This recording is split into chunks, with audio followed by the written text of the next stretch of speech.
this is our scraper tractor, which looks in a very sorry state, but in fact all we're really doing, or trying to do, is replacing the rear mud guards, which new ones are there.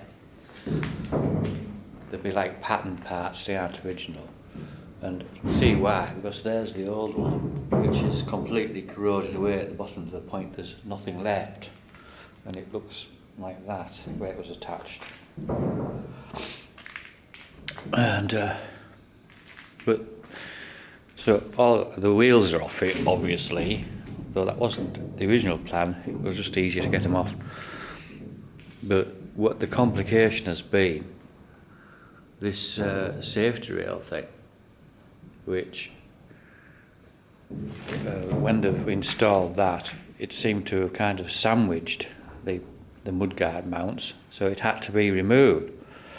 But you can see there, the bolts were no way they were coming off, having been in slurry for 20 years.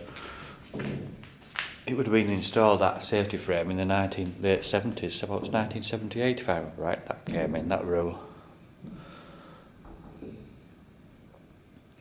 This you can see from the number plate, those that know, it's about 1963 or 4, that would be. So it's what's that, 55 years old.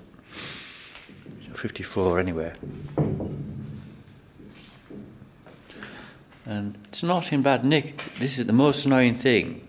You can see here, it drips diesel out for probably an hour. Every time you use it, it drips diesel out afterwards from the pump on the side, and it's not even clear where it's coming out of. It's just sort of weeps out from here, there, everywhere.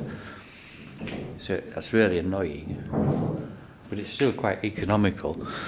The tank only holds well, I suppose it might hold 10 gallons, but usually I put 5 in it, and it runs for about a month on that.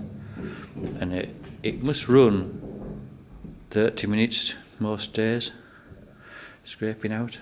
Two little goes usually. Just the cows have to be moved from one side to the other. Anyway, I'll just take some photos.